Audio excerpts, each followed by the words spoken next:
সাদা কালো পংক্তিমালায় মোড়ানো বইমেলার আঙিনা এবং বইমেলা যতটা সময় গড়ালো আজ এই 21শে ফেব্রুয়ারিতে প্রভাত ফেরি থেকে কিন্তু শুরু হয়ে শহীদ মিনার থেকে সেই পদচারণা বইমেলায় এসে মিলেছে এবং এই কারণে কিন্তু সকাল 8টা থেকে আজ সাধারণ মানুষের জন্য বইমেলার দরজা খুলে দেওয়া হয়েছিল এবং সেই থেকে কিন্তু যারা শহীদ মিনার হয়ে বইমেলায় আসছেন, বাংলা বই দেখছেন, বাংলা ভাষার চর্চা করছেন এবং এই যে একটি দিনের জন্য হলেও কিন্তু সবাই যতটা সম্ভব অন্তত বইমেলায় আমি দেখেছি ইংরেজি বর্জন করে কথা বলছেন।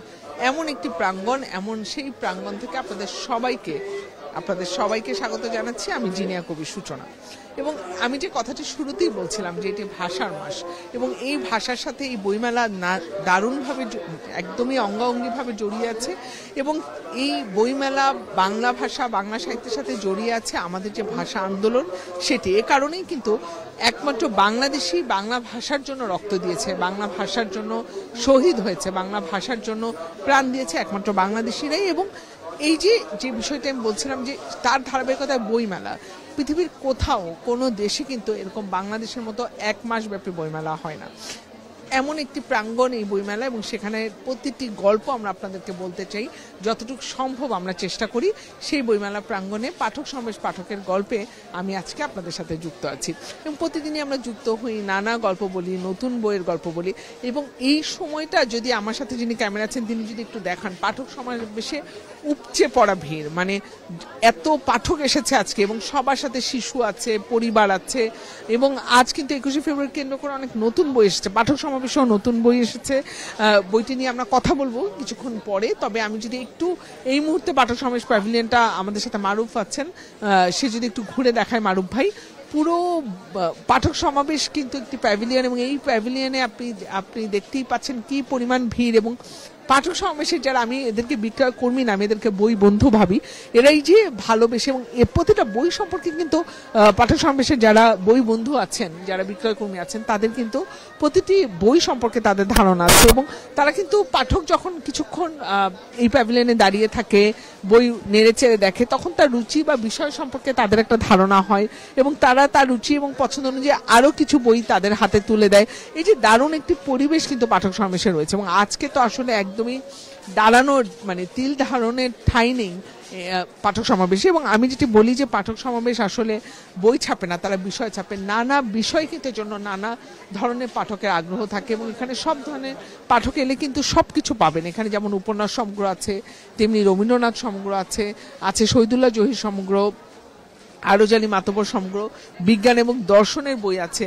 এখানে রবিশঙ্কর জলদাসের প্রান্তজনের গল্প পাওয়া যায় এবং এই যে দ্রোহ, মুক্তি সংগ্রাম, আমাদের ভাষা আন্দোলন, এই যে বিষয়গুলো নিয়েও কিন্তু বই একদম মানে আমি বলবো দলিল রয়েছে পাঠক সমাবেশে। এবং সেখান থেকে যদি আমি কিছু বইয়ের নাম বলতে চাই, মুক্তি সংগ্রামী বিপ্লববাদ ও অন্যান্য, আবু সাইদ খানের, এটি একটি বই এবং একই লেখকের স্লোগানের রাজনীতি, দারুণ সব প্রচ্ছদ, ধ্বনি প্রতিধ্বনি, সমকালীন সমাজ ও রাজনীতি, এটিও আবু সাইদ খানের এবং এমন প্রচ্ছদ রয়েছে এগুলোতে যে প্রচ্ছদটা দেখেই কিন্তু বিপ্লব, আসলে আমাদের বিপ্লবের যে আমরা যে রক্ত দিয়েছি সেই বিষয়টি কিন্তু আছে। এবং এই 21শে ফেব্রুয়ারিকে কেন্দ্র করে কিন্তু নতুন বই এসেছে পাঠক সমাবেশে। প্রতিদিনই নতুন বই আসে। তো সেখান থেকে একটি বই এসেছে, সুন্দরবনের শিকারী, পচাব্দি গাজী, এই বইটি এসেছে এবং এই বইটির প্রচ্ছদ আমাকে বেশ কৌতূহলী করেছে। একটি বাঘের মুখ এবং পাঠক সমাবেশের প্যাভিলিয়নে এত দর্শক, সেই দর্শক দেখাচ্ছিল আমার সাথে যিনি ক্যামেরায় আছেন মারুফ, সে আমার কাছে ফিরে এলে আমি বইটি সবাইকে দেখাতে পারবো। এবং এখানে আমি একটু ভূমিকাটাও পড়বো। মারুফ যখন আমার কাছে ফিরবে, আসলে পাঠক সমাবেশে এত ভিড়, সেই ভিড় ঠেলে মানে সবাই বই কিনছে। দুপুরের দিকে কিছুটা বিক্রি কিনে গল্প জমে না উঠলেও এখন কিন্তু যারা এসেছে তারা সবাই বই কিনছে। হয়তো তাদের প্রভাত ফেরি, শহীদ মিনার সব শেষ করে তাদের পদচারণা বইমেলা এসে মিলেছে। আমি যে বইটির কথা বলছিলাম পাঠক সমাবেশে আজ নতুন এসেছে, সুন্দরবনের শিকারী, পচাব্দি গাজীর একটি বই, এটি পাঠক সমাবেশে আজই এসেছে এবং দারুণ প্রচ্ছদ।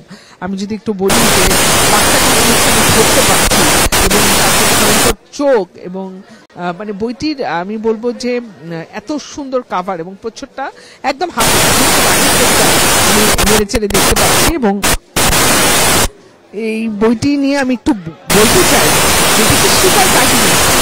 যেগুলো আমরা গল্পেই পড়ি, পচাবদি গাজীর 19 বছর বয়সে দাদা ইসমাইল গাজীকে হত্যা করা, চাচা নিজামদি গাজীর হাত ও পিতা মেহের গাজীর মাথা চিবিয়ে দেওয়া বাঘটি মেরে পচাবদি তার শিকারী জীবনের শুরুটা করেন। এই যে শিকারীদেরকে আমরা গল্পেই পড়ি, কিন্তু সত্যিকারের শিকারীর যে কাহিনী সেটি কিন্তু পাঠক সমাবেশ তুলে এনেছে এই বইটির মাধ্যমে। এবং 1968 সালে 18 বেকির বিশালকায় মানুষ খেকো মারার পর পচাবদির স্বপ্নে পিতৃ আদেশ পান। এই জন্য স্বপ্নে কি দারুণ ব্যাপার না? এখন আসলে এই ধরনের বিষয়গুলো তো আমরা শুনিই না। তাকে বাঘ মারতে নিষেধ করা হয়েছিল এবং তারপরে তিনি বাঘ মারা বন্ধ করেন। পরে অবশ্য অনেকটা চাকরি রক্ষার খাতিরে আরো 2টি বাঘ মারেন। মোট 56টি বাঘ তিনি মেরেছেন, এদের মধ্যে 20টি মানুষ খেকো। ভেবে দেখেন, 56টি বাঘ মেরেছেন একজন মানুষ, এবং স্বপ্নে তার বাবার আদেশ ছিল তিনি যেন আর বাঘ না মারেন। পচাবদি অবশ্য অপেক্ষাকৃত উন্নত আগ্নেয়াস্ত্র পেয়েছিলেন। তিনি কল পেতে এবং সরাসরি গুলি করে বাঘ মারতেন।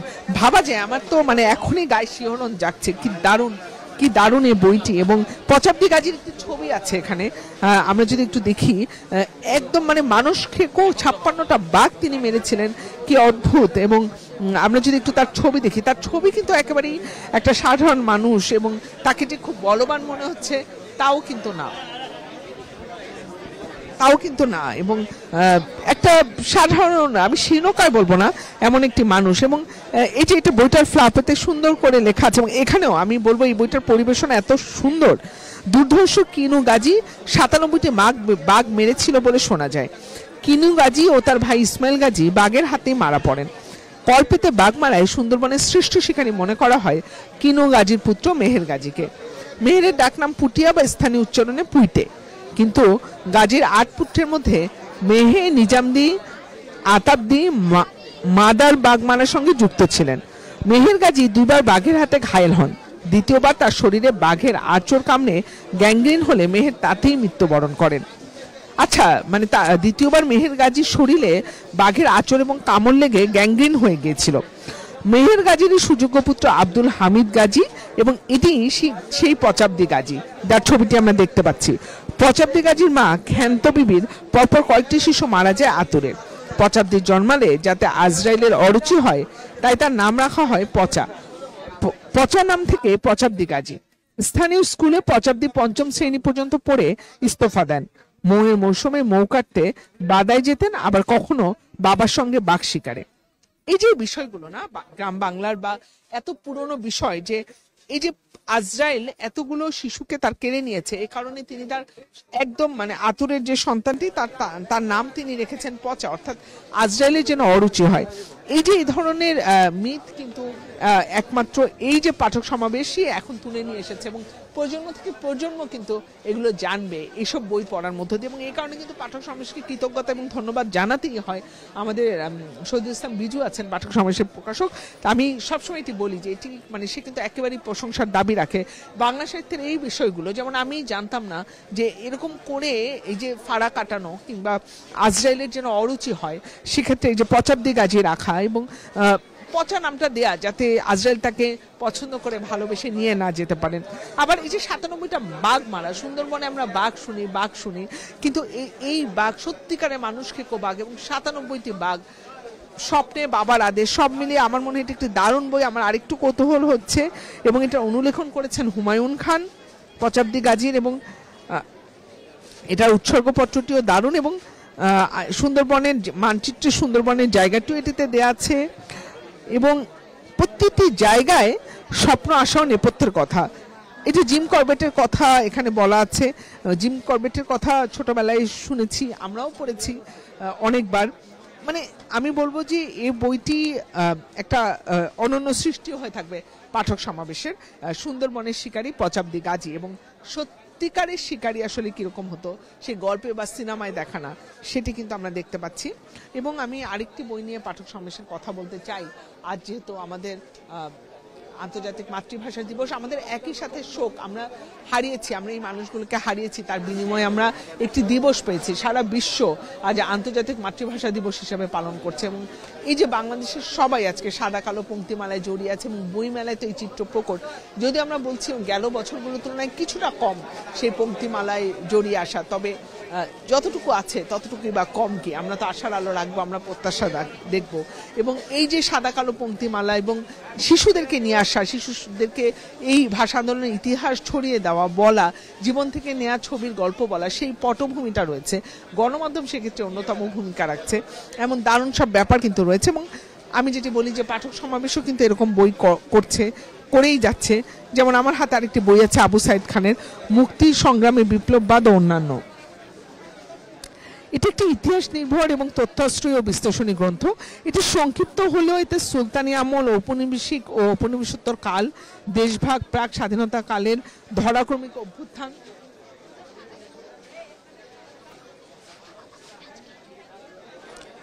স্বাধীনতা সংগ্রাম, এই বিষয়গুলো কিন্তু এখানে আছে। হ্যাঁ, এবং লেখক কিন্তু নিজেও বর্ণিত আন্দোলন ঘটার সময়ের একজন প্রত্যক্ষদর্শী, অর্থাৎ তিনিও কালের সাক্ষী। এবং আমি বলবো যে এর বাইরেও একাধিক প্রবন্ধে কিন্তু এর রয়েছে সমাজ সংস্কৃতির ইতিবাচক ও নেতিবাচক প্রবণতা। তাই সত্য বয়নে এটা কোনো রাগঢাক নেই। এই প্রবন্ধে কিন্তু আপনি একদম ইতিহাস বিকৃত হবার যে আমরা একটা শঙ্কা করি, সেটি কিন্তু নেই এই বইতে। এবং আবু সাইদ খানেরই আরেকটি বই হলো স্লোগানে রাজনীতি, এটিও একটি বই। এবং এটিও কিন্তু আমি বলবো যে একেবারে আমাদের, আমি এই বইটি নিয়ে একটু কথা বলতে চাই। এই যে রাজনৈতিক ধারার দিক চিহ্নগুলোই কিন্তু আবু সাইদ খানের বইতে বেশি রয়েছে। এবং রাজনীতির সঙ্গে যে স্লোগানের একটা গুরুত্ব আছে, যে কারণ যে রক্তের শিহরণ হয়, সেই স্লোগানের পরম্পরা এবং গুরুত্বই কিন্তু এই বইতে রয়েছে, যে স্লোগানে রাজনীতি, অর্থাৎ রাজনীতির একটা অন্যতম গুরুত্ব স্লোগান। অবশ্যই। এবং তুমি কথা বলছিলে, তুমি কি পাঠক সমাবেশ প্যাভিলিয়ন ঘুরেছো? না নীল, এত ভিড়। আমি আসলে একটা দারুণ বই নিয়ে বলেছি, আজকে পাঠক সমাবেশে নতুন এসেছে। আর ভাষার কথা বলছিলাম, সুন্দরবনের শিকারী পচাব্দি বাজি। আচ্ছা, তাহলে আমি এক কাজ করি, আমি একটু পাঠক সমাবেশ প্যাভিলিয়নটা ঘুরে আসি। এবং পাঠক সমাবেশ প্যাভিলিয়নে আমি একটু দেখতে চাই যে আজকে যারা আসছে তাদের কাছে একটু জানতে চাইবো যে এই যে 21 দিনে এই বইমেলায় আসতে আসলে কেমন লাগে। একটু কথা বলি আপনার সাথে, একটু কথা বলি। এই যে কালো পরে এসছেন, শোকের মাস আমরা বলি, একটা ভাষার সাথে আসলে সম্পর্কিত। জি অবশ্যই ভালো লাগে তো, অবশ্যই। কারণ বেসিক্যালি আসি না তো, এই আজকে প্রায় 2-3 বছর পরে আসলাম আর কি।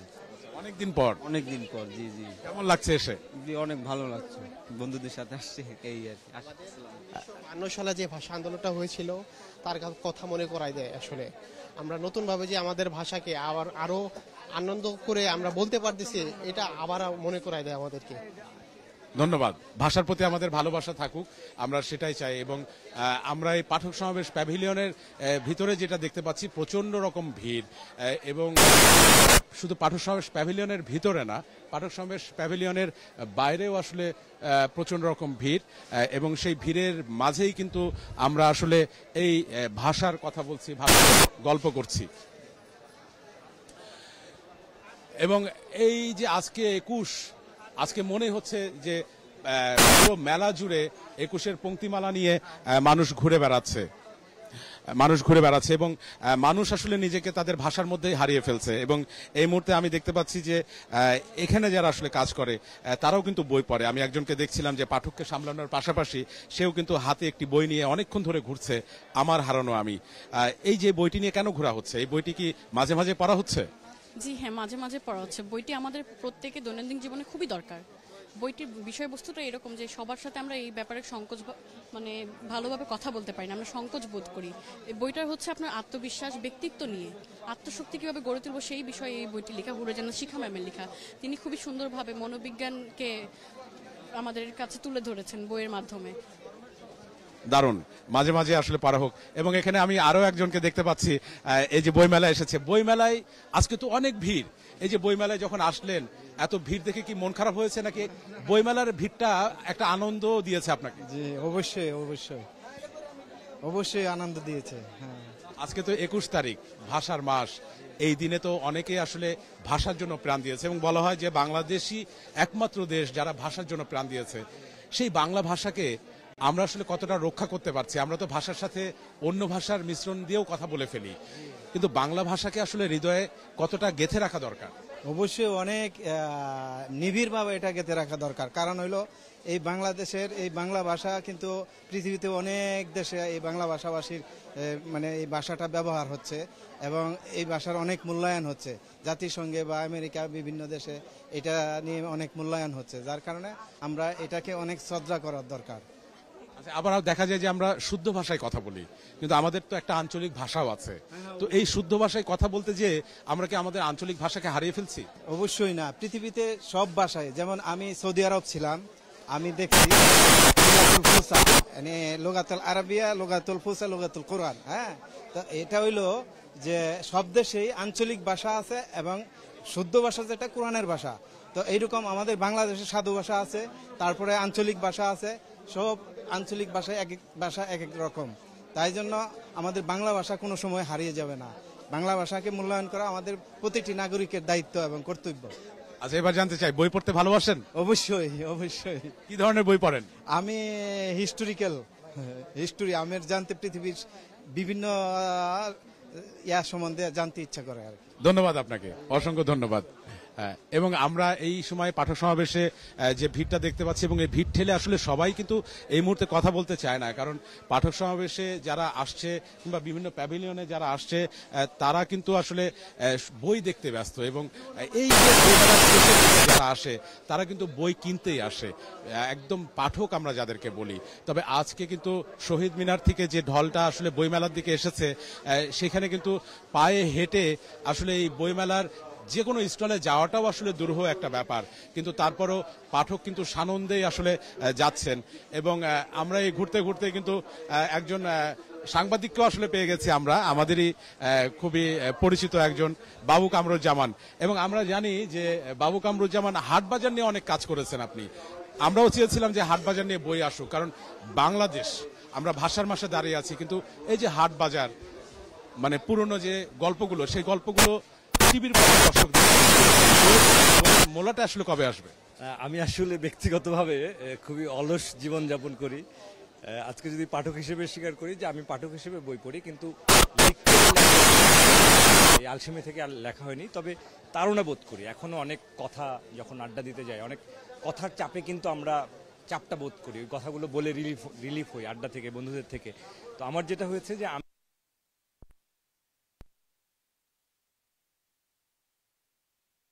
এত এত ভাবনা এবং এত ভ্রমণের গল্প আমার আছে। একজন রিক্সাওয়ালার সাথে হয়তো আমার এমন একটা মুহূর্ত তৈরি হয়েছে, যে মুহূর্তটাই হয়তো পাঠক পড়লে একটা অনবদ্য গল্প পেয়ে যেত, কিন্তু সেগুলো আমার আসলে লেখা হয়নি বই আকারে, তবে চিন্তায় রয়ে গেছে। আমি হয়তো পরবর্তী বছর বা তার পরের বছর আমার একটা চিন্তা রয়ে গেছে, যে এটা নিয়ে আমার একটা চাপবোধ ফিল করি যে আমি হাটবাজার নিয়ে নিঃসন্দেহে একটি বই লিখবো, এবং সেটা গ্রামীণ উপজীব্য একটা বই হবে আর কি। এবং এই কথাটা এই কারণে বললাম যে আমরা সবসময় বলি যে পাঠক সমাবেশ আসলে বই ছাপে না, বিষয় ছাপে। এবং সেই জায়গায় বাংলাদেশের যে হাট বাজার, অনেক পুরনো হাট বাজার এখন হয়তো বা নেও, কিন্তু সেই হাট বাজারের গল্প আসলে বাবু কামরুজ্জামানের স্মৃতিতে আছে, এবং চাক্ষুষ মানে সাক্ষী আমরা বলতে পারি। যাই হোক, এবার যে বিষয়টা জানতে, আজকে তো 21শে ফেব্রুয়ারি, ভাষাটাকে আসলে আমরা কতটা ভালোবাসছি? আমি বলবো ভাষাটাকে সময়ের সাথে সাথে আমরা যতটা ভালোবাসি, একই সঙ্গে একটা অবজ্ঞা অবহেলাও আমাদের রয়ে গেছে। কেননা যদি আমি যেহেতু অর্থনীতিবিদের সাংবাদিক, একেবারেই বলি, বাংলা ভাষাটা এখনো অর্থকরী ভাষা আমরা মনে করি না।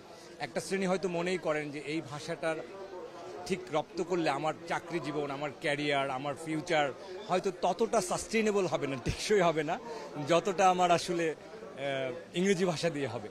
তো সেই জায়গাটা আমরা তৈরি করতে পারিনি, সেটা তৈরি করবার দায়িত্ব কিন্তু রাষ্ট্রের। আমরা যখন প্রথম থেকে দ্বাদশ শ্রেণী পর্যন্ত পড়াশোনা করছি, আপনি খেয়াল করবেন যে একটা বড় অংশই আমরা বড় হচ্ছি যে দ্বাদশ শ্রেণী পাশ করার পরেও তিনি হয়তো বাংলাটাকে শুদ্ধ বানান, শুদ্ধ করে বলা, সেটি হয়তো রপ্তই করতে পারছেন না। তার মানে কি, মাতৃভাষাটাও তিনি দ্বাদশ শ্রেণী পাশ করার মতো রপ্ত করতে পারছেন না। সেই জায়গাটাই ঘাটতি, অর্থাৎ এটা রাষ্ট্রীয় ঘাটতি, যে কারণে আমরা কিন্তু তখন বিশ্ব দরবারে কোথায় শক্তিশালী করব? যখন আমি আমার স্কুল, আমার কলেজ, আমার বিশ্ববিদ্যালয় জীবনে এই বাংলাটাকে শক্ত করতে পারছি না, তখন আমি আসলে মানে বহির্বিশ্বে কোথায় শক্তিশালী অবস্থান তৈরি করব? সেই জায়গা থেকে বললে এখনো অবজ্ঞা অবহেলার জায়গা রয়ে গেছে। কিন্তু আমাদের আসলে বাংলাটাকে দৈনন্দিন চর্চার মধ্য দিয়ে এটাকে টিকিয়ে রাখতে হবে। এখন রবীন্দ্রনাথকে যদি আপনি বাঁচিয়ে রাখতে চান, রবীন্দ্রনাথকে নিয়ে চর্চা করতে হবে, রবীন্দ্রনাথকে পড়তে হবে, হৃদয়ে ধারণ করতে হবে, রবীন্দ্রনাথের গান শুনতে হবে, এটাই আসলে বিষয় আর কি। আচ্ছা, আমরা বলছিলাম যে পাঠক সমাবেশ বই ছাপে না, বিষয় ছাপে। পাঠক সমাবেশের বইগুলো দেখে কি মনে হয়, এর সত্যতা আসলে কতটুকু? না, আমার পাঠক সমাবেশ নামটার মধ্যে একটা নামটা এটা অনেক পুরনো একটা প্রকাশনী, এবং পাঠক সমাবেশের সাথে পাঠকের একটা নিবিড় সম্পর্ক আছে। একটা শ্রেণী আছে যারা আসলে পাঠক সমাবেশ কেন্দ্রিক ছিলেন। যখন হয়তো বইমেলা এতটা জনপ্রিয় ছিল না, তখনও কিন্তু মানুষ পাঠক সমাবেশে যেতেন। যে বিশেষ করে আমি নিজেও আজ যে বহুবার গিয়ে পাঠক সমাবেশে গিয়ে বই খুঁজতাম, হয়তো একটা কবিতার বই খুঁজতে পাঠক সমাবেশে চলে যেতাম। তার মানে বইমেলার জন্য যে অপেক্ষা বছরে একদিন, সেটা কেন্দ্রিক না। পাঠক সমাবেশ পাঠকের জন্য সারা বছর উন্মুক্ত, এবং এটা সারা বছরই তারা আড্ডা দেওয়ার জন্য, একটু বই নাড়াচাড়া করার জন্য, এই যে এবং যিনি আসলে নিয়মিত পড়েন তার জন্য পাঠক সমাবেশ একটা অন্যরকম আবেগের জায়গা এবং একটা পুরনো জায়গা। ধন্যবাদ, ধন্যবাদ বাবু কামরুজ্জামান। তার সাথে আমরা আসলে কথা বলছিলাম, যিনি একজন পাঠক এবং পাশাপাশি একজন সাংবাদিকও, এবং যেটি বলছিলাম যে হাটবাজারের গল্প তার কলমের লেখনীতে নিশ্চয়ই উঠে আসবে, এবং বিজু ভাইয়েরও আসলে দৃষ্টি আকর্ষণ করছি, যেহেতু তিনি বিষয় ছাপেন, এটি একটি দারুণ একটি বিষয় হয়ে উঠতে পারে। এবং আমরা একটু সেল সেন্টারের দিকে চলে এসেছি। আমরা একটু জানতে চাই যে আজকের বিকিকিনির গল্পটা আসলে কেমন কেমন আজকে চাপ কেমন? আজকে তো কাস্টমার প্রচুর আসছে, কিন্তু সেই হিসেবে ক্রেতা আসে নাই। ক্রেতার সমাগম মানে যারা প্রকৃত ক্রেতা বই কেনার জন্য তারা একবারে নাই বললেই চলে, কিন্তু প্রচুর ভিড়। কেউ ঢুকতে, যারা প্রকৃত ক্রেতা তারা ঢুকতে পারছে না বই কেনার জন্য, কিন্তু প্রচুর দর্শক তারা মূলত ঘুরতেই আসছে, তাই মনে হয়। আচ্ছা আচ্ছা, ধন্যবাদ ধন্যবাদ। এবং তারপরও এই ভিড় ভাট্টা সামলেও কিন্তু অনেকেই আসলে বই কিনছেন, বই দেখছেন। আপনি কোন বইটি নিলেন? আমি অক্টোবর বিপ্লব নিয়ে একটা বই, এই যে রুশ সমাজতন্ত্র পূর্ণপাঠ, 3টা দর্শন নিয়ে আলোচনা করা হয়েছে এখানে। বেসিক্যালি গ্রামসির রাষ্ট্র দর্শন, এবং তারপর মার্কস এবং লেনিন ওনাদের দর্শন বলতে আর কিভাবে রাষ্ট্র পরিচালনা করা হয়েছিল, ওনারা যে থিসিস গুলো দিয়েছিলেন এগুলো সম্পর্কে আলোচনা করা হয়েছে। সেক্ষেত্রে রইসুদ্দিন আরিফের এই বইটাই কেন পছন্দ করলেন? কারণ বেসিক্যালি আমার প্রচ্ছদের অংশটা পরে ভালো লাগছে এই দিক থেকেই। তার সাথে আমি একটু যুক্ত করি যে অনেকে আছেন যারা আসলে কারো কাছ থেকে জেনে লেখেন, কিন্তু রইসুদ্দিন আরিফ এমন একজন লেখক যিনি আসলে প্রত্যক্ষদর্শী, যিনি আসলে সেই আন্ডারগ্রাউন্ড রাজনীতি করে এসেছেন, এবং তার লেখা তাহলে কতটা দারুণ হতে পারে। ধন্যবাদ আপনাকে। এবং এখানে আমরা দেখছি যে আরো একজন একটু বই দেখছি, একটু যদি আপনার সাথে কথা বলি। আপনি আরজ আলী মাতব্বর রচনা সমগ্র দেখছেন। পাঠক সমাবেশের বইগুলো আসলে কেমন লাগে? হ্যাঁ, বেশ ভালো। আমি তথ্য নিয়ে এসেছি এই প্যাভিলিয়নে। আমার পছন্দ আরজ আলী মাতব্বরের রচনা সমগ্র। আমি এবার ভেবেছি নিব ওনার সমগ্র। দারুণ ব্যাপার। বাংলা ভাষার সাথে আসলে ভীষণ রকম জড়িত হয়ে থাকেন, এটাই আমরা চাই। লৌকিক দর্শন জানার খুব শর্ত। আচ্ছা, দারুণ দারুণ দারুণ। আমরা কথা বলছিলাম সবার সাথে, এবং কথা বলতে বলতে কিন্তু আমরা চলে এসেছি আবারও সূচনার কাছে। এবং সূচনা, আমরা কথা বলছিলাম, এবং যারা আসছেন তারা কিন্তু আজকে যে বইগুলো দেখছেন সেই বইগুলো কিন্তু ঘুরে ফিরে সেই চিরাচরিত পুরনো যে বইগুলো, সেই বইগুলো কিন্তু তারা নিয়েছে।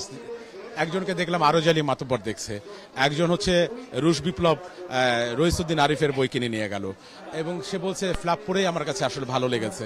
আমি বললাম যে রইসুদ্দিন আরিফকে হয়তোবা সে সেভাবে চেনে না, কিন্তু রইসুদ্দিন আরিফ হচ্ছেন এমন একজন লেখক যিনি আসলে সবকিছুর প্রত্যক্ষদর্শী, এবং তার কলমে আসলে যখন এই কথাগুলো, এই গল্পগুলো উঠে আসবে, সেই গল্প তো নিশ্চয়ই ভালো হবে।